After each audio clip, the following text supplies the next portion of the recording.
Hello YouTube, my name is Nero, and today we are going to be checking out the top 10 removed features in the Call of Duty series. When I say removed features, I'm not talking about a map that was cut from the release of a game or a perk that didn't make it past testing. I'm talking about features that at one point looked like they were going to become a staple in all future Call of Duty games. We're talking about fundamental aspects of the Call of Duty franchise that for one reason or another were phased out of the series entirely. Today we're going to be checking out 10 of those features, but keep in mind there are hundreds of them throughout the history of the Call of Duty franchise, and without further ado, ladies and gentlemen, let's hop right into the video. The Tactical Insurgent. So coming in here at number 10, we have the TAC Insert, which was first introduced back in Modern Warfare 2 and might honestly be the most powerful piece of equipment in the very long history of the Call of Duty franchise. So what the TAC Insert did was it allowed you to choose your spawn point. You could place it down wherever you wanted, and after you died, you would respawn in that point. People would use this to set up shop behind enemy lines, find a nice hiding spot, place down their TAC Insert, and maintain constant pressure on the other team. It wasn't all powerful, however, because every time you spawned in, you would have to manually replace your TAC insert. It made a very distinct sound every time you respawned, which could be heard and would alert other players to your spot, and if another player actually saw your TAC insert, they could destroy it to make it so you couldn't respawn there, or they would simply just wait for you to respawn and kill you immediately. I loved using the TAC insert during Modern Warfare 2, and I was very happy to see it return for the original Black Ops, Modern Warfare 3, and Black Ops 2, but unfortunately, this piece of equipment was phased out of the series because of how badly the community continued to abuse it.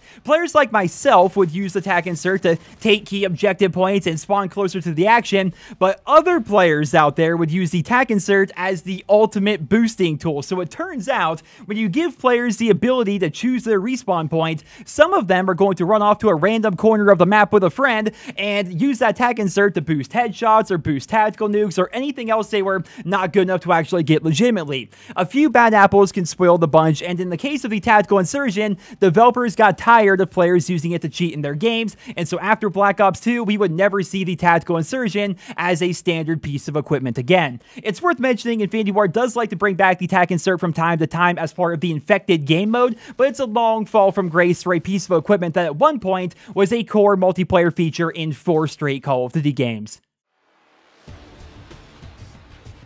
The Modern Warfare Spec Ops Missions. So one of the many reasons why Call of Duty continues to break records nearly 15 years after it first hit the scene is because of just how much content comes with each Call of Duty title. Ever since 2008, each Call of Duty game releases with a full single-player campaign that of course tells the story and establishes the theme and the context for the game. It comes with a multiplayer that has nearly unlimited replayability, and they all come with a third game mode that can be played offline, can be played solo, or be played online with friends. Treyarch started this trend with the addition of Nazi zombies in World at War, and the following year, Infinity Ward followed suit with Spec Ops. The idea for this was to add PvE challenges to the game that would expand the story of Modern Warfare 2 and give you something new to actually do in the game itself. In total, Modern Warfare 2 had 23 different Spec Ops missions, ranging in difficulty from easy to incredibly hard, and it added an extra layer of fun to the Modern Warfare 2 experience. We would see Spec Ops return in Modern Warfare 3, but this time around, they also added chaos and survival modes to the fold, and honestly, it was really cool to see Infinity Ward branching out and creating content that they wanted to create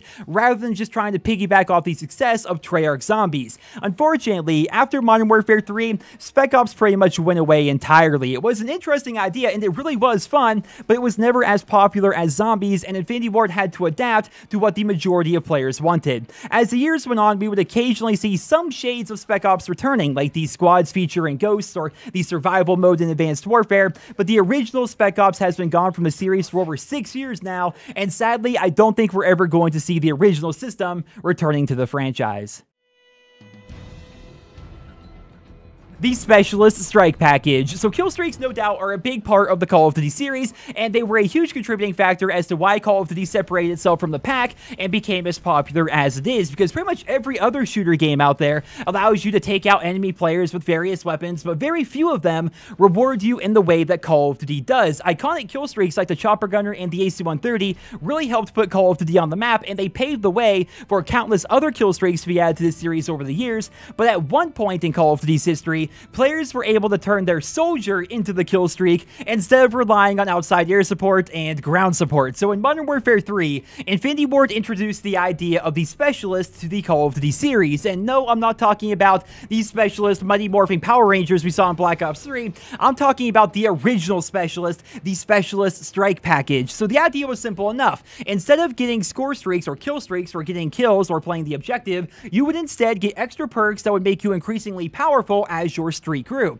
You could set which perks you got and what order you got them, and once you got 8 kills, you would get the specialist bonus, which would give you every single perk in the game and nearly every weapon proficiency as well. So picture that for a moment. Imagine being able to have every single perk in a given Call of Duty game, as well as a bunch of proficiencies that would essentially benefit you in the same way that attachments do. So for example, you'd have less recoil, less idle sway, you'd move around faster, you'd flinch less, so on and so forth. Having the specialist bonus in Modern Warfare 3 made you a literal super soldier, and it was one of the best feelings you could get while playing the Call of Duty multiplayer. Specialist would end up returning for Call of Duty Ghosts, but sadly it was a shell of its former self. Every perk in that game had a set value, which meant it would oftentimes take you many more kills to actually reach your specialist bonus, and once you got your specialist bonus, it didn't give you every single perk in the game, but rather it would only give you the perks that you set up in advance. Unfortunately, this stripped down version of Specialist would be the final time we actually saw Specialist in the Call of Duty series, though its memory is still alive, with fans hoping that someday Infinity Ward will come out with a new game that features the Specialist Strike package.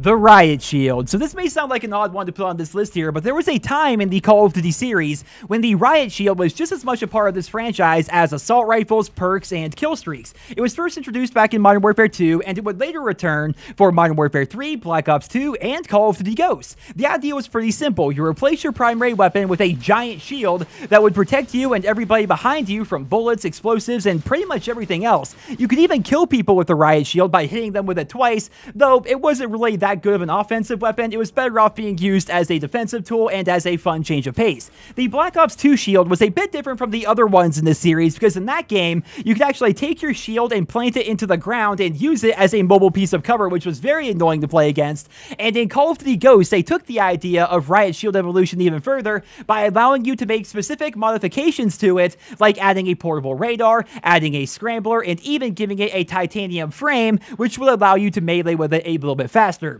Unfortunately, Call of Duty Ghosts would be the last time we saw a proper Riot Shield in the Call of Duty series. We did see the Bull Charge payload in Infinite Warfare with the Combat Rig Merc, but that sort of functions differently than a regular Riot Shield, right? You can see it's much different than the primary weapon that we knew from years ago. It's sort of sad, honestly, because at one point, the Riot Shield was featured in 4 out of 5 straight Call of Duty games, and now that we haven't seen one in 4 years, I think it's safe to say that the Riot Shield can be added to that long list of forgotten and cut features in Call of Duty's history.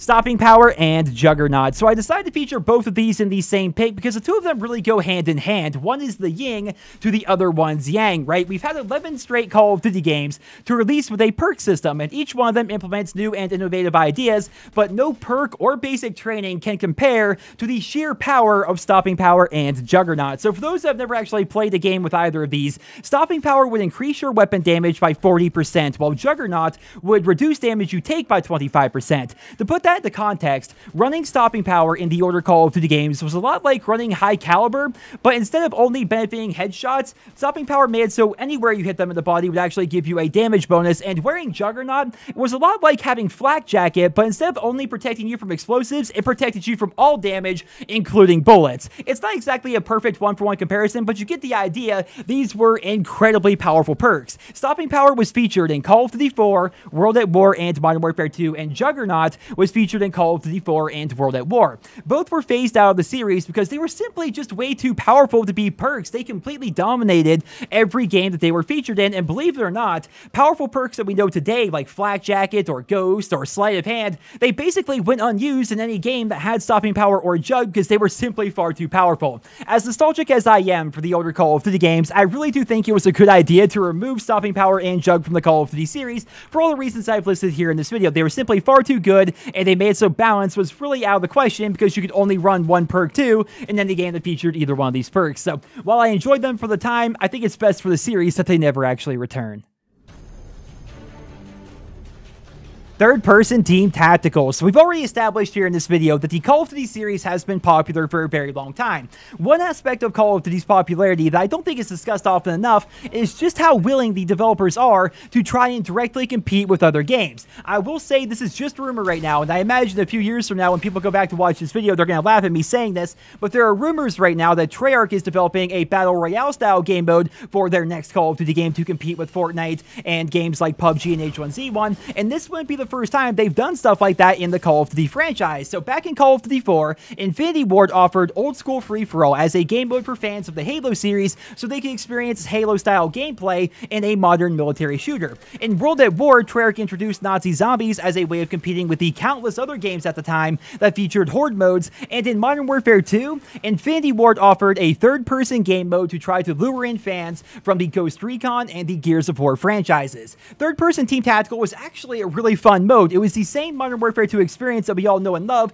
but from an over-the-shoulder perspective, and it was a great change of pace from the regular multiplayer. Unfortunately, this was the only time we would ever see a third-person game mode in the Call of Duty series, even though over the years, developers have focused more and more on character appearance and customization, and I really do think a third-person mode makes more sense now than it ever did back in Modern Warfare 2, and I really would like to see how the Call of Duty community would embrace a third-person game mode today, though unfortunately, I don't think we're ever actually going to get the chance to see how that would actually play out. Customizable Scorestreaks. So when Sledgehammer Games was given the go-ahead to create their first solo Call of Duty game, they set out to make a name for themselves right away. Advanced Warfare will go down in history for being the first, and arguably the worst, jetpack game in the series, and because of that, people oftentimes overlook the incredible innovations that Sledgehammer made to the Scorestreak system. For the first time in the history of the Call of Duty franchise, we were able to customize our Scorestreaks. We can make them more powerful, we can make them easier to get, and sometimes we can just make them look really cool and do interesting things. You could do something as practical as taking your UAV and making it last longer and give you extra assist points in exchange for making it cost more, or you could do something really goofy like taking the remote turret, replacing the default minigun with a death laser, and making it so you can rip your new death laser off of its base and carry it around like a primary weapon. This kind of Scorestreak customization was one of my favorite aspects of Advanced Warfare because it added a lot of fun to the game, and most importantly, it added a lot of replay value to the game because there was always something new to try out and something new to go for. If you were tired of the bombing run, you could upgrade it so it also dropped care packages. If you were bored of the Goliath suit, you could make it so it also had homing rockets. If you were tired of getting all the kills inside your Paladin by yourself, you could make it so another person could be up there inside your Paladin with you. There was so much you could do with the Scorestreak system, and I'm really sad that they didn't expand upon this in future Call of Duty games. I should say, Infinity Ward did try to replicate this system a little bit with Infinite Warfare by adding in Scorestreak variants, but this system wasn't nearly as deep, as customizable, or as fun as the system that we saw back in Advanced Warfare. So I'm really hoping that in the future we get fully customizable Scorestreaks again, because I really do think Sledgehammer Games was onto something back in 2014. Call of Duty wager matches. So longtime fans of my channel know that the original Black Ops is my favorite game in the Call of Duty series for a wide number of reasons. One feature of that game that oftentimes gets overlooked by the general community is the COD point currency and the wager match system that went along with it. COD points these days are nothing more than a dirty microtransaction currency that is used to buy supply drops, but back in their original form, they were an in-game currency that you used in every aspect of the Black Ops multiplayer. COD points were used to unlock weapons, buy camos, purchase attachments, unlock killstreaks, and even obtain new perks. You couldn't buy these COD points either because the game released in the golden age of Call of Duty that predated microtransactions, so to get these things, you simply had to play the game and complete in-game contracts. With the original Black Ops having such a heavy focus on COD points, Treyarch thought it would be an interesting idea to implement wager matches where players could gamble their COD points against one another. This would be the birth of party modes such as Gun Game, Sharpshooter, Sticks and Stones, and One in the Chamber,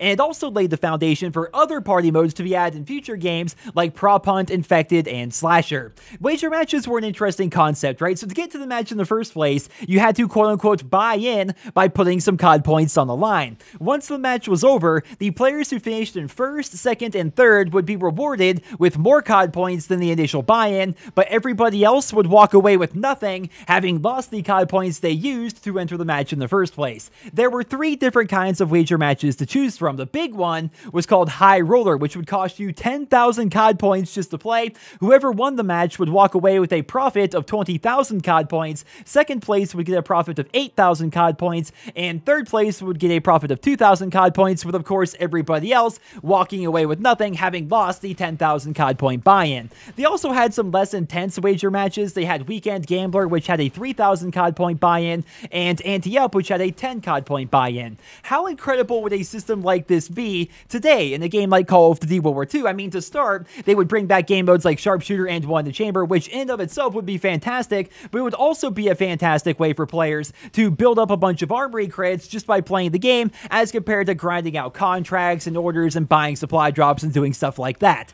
Unfortunately, I don't think wager matches will ever return to the Call of Duty series, just because of how much real-life money would end up being involved. Imagine a player today taking all of his armory credits in Call of Duty World War II, gambling them in wager matches, losing all of them, grabbing his credit card, buying a bunch more of them, and then gambling them again in wager matches. I don't see that working in the current climate here in 2018. The only way wager matches could properly return to the Call of Duty series is if Activision were to remove the ability for you to purchase COD points and supply drops with real money, and let's be honest here, that's never going to happen, which is a real shame because wager matches were awesome back in the original Black Ops, but unfortunately it doesn't look like we're ever going to see them again.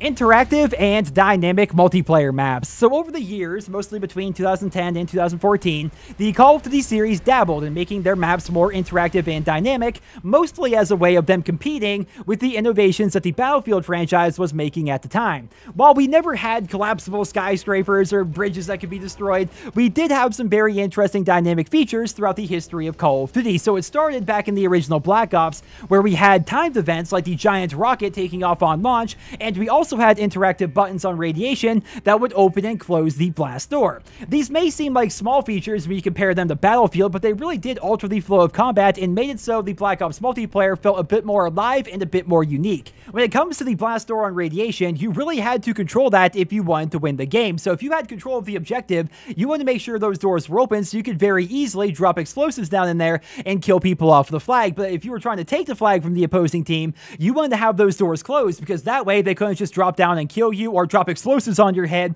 It was a very big deal on that map, and Radiation was a map that felt unique every time you played it, because every single time it was different, because people would do different things with the blast door. In the years that followed the original Black Ops, we would see more examples of dynamic maps. We, of course, had the giant train on Express that would kill players all the time. We had the water that would rush out on Hydro. In Advanced Warfare, we had the map Recovery, which would fill up with gas and force you to play on an entirely separate half of the map. That was really awesome. And who could forget Strike Zone, which would completely change layouts after a chem strike was called in. These were all incredible features that made the maps feel more alive and feel more unique, and for a while there, it really did look like this kind of design would be the future of the Call of Duty franchise. Unfortunately, that wasn't the case, right? It looks like that kind of map design never really caught on, and the Call of Duty developers have slowly but surely phased out that kind of design from the Call of Duty series. Back in 2014, if you were to ask me then, I would have thought that by 2018, every single map would be interactive, it would be dynamic, we would have all these crazy events and random weather and random time. But you look at Call of Duty World War II, and you look at Infinite Warfare and Black Ops 3, and probably what Treyarch's working on for COD 2018, and we don't really see that many elements of that. Occasionally, now and again, yes, we will see a dynamic event or an interactive object here and there, but by and large, it never really caught on the way we thought it was going to, and that's why interactive and dynamic multiplayer maps came in here at number 2. I think this is the future of the Call of Duty franchise. I think that like 3 years from now, things are going to be dynamic, they are going to be interactive, but for right now, really not so much, and that's why, once again, interactive and dynamic multiplayer maps were number 2 on this list.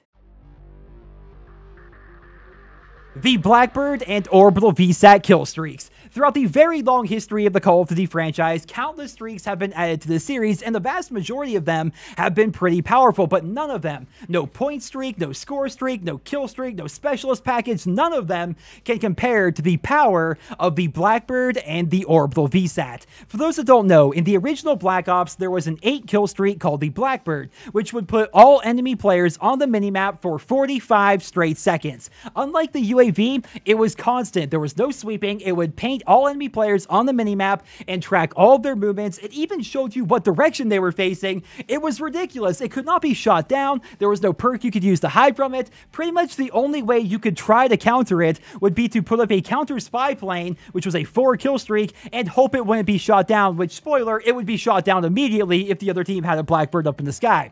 It was incredibly powerful, and in Black Ops 2, Treyarch decided to bring it back, but this time they made it a satellite and called it the Orbital VSAT. Just like its Blackbird predecessor, the VSAT could not be shot down or directly countered in any way, and it would last for 45 straight seconds. Unfortunately, this would end up being the final time we saw either of these streaks in their full power. In future games, developers would add streaks that were similar to the Blackbird and the VSAT, but they were always a watered-down, weaker version of the originals. It became clear that the developers were afraid to give players that kind of power again, because every single VSAT-style streak that's been added to the series since Black Ops 2 has either had a counter, or could be shot down, or just in general was not as powerful as the original. I get why developers made this decision. It's typically not a good idea to have something in your game be all-powerful and have really no counter, but I miss the days of playing Ground War with a full party of either my friends or subscribers and just having unlimited Blackbirds and unlimited VSATs running the entire match. We all remember the good times of running the Blackbird and the VSAT, but oftentimes we forget just how annoying it was to be on the other side of them. They are definitely the two most powerful kill streaks in the history of the Call of Duty franchise, and because we will never see them in their full power ever again, I decided to feature them here at number 1. Well, ladies and gentlemen, that is all I have for you guys here in this video. Those are my top 10 removed features in the Call of Duty franchise. It was definitely hard to go back and look at all of the older Call of Duty games and narrow it down to just 10 features, but I think I did a pretty good job, and I will definitely be doing more videos in the future discussing some other features that didn't quite make it into this video. I know there are tons of them. There's Extinction, there's Pro Perks, lots of other things out there. It was very hard to narrow it down to 10, and I'd love to hear down there in the comments what other removed features would you have personally put on this list. Leave your thoughts and feedback down there in the comment section below, and if you enjoyed this top 10, leave it a like rating. It takes a very long time to put stuff like this together, which is why my top 10 videos are so few and far between. And if you didn't know, I have other top 10 videos like this one covering the top 10 best maps and best guns and worst perks and all sorts of fun stuff like that. You can find links to all of them down there in the video description. But ladies and gentlemen, that's all I have for you guys here today. I hope you enjoyed the video. Drop me a rating, and I hope you guys all have a wonderful day.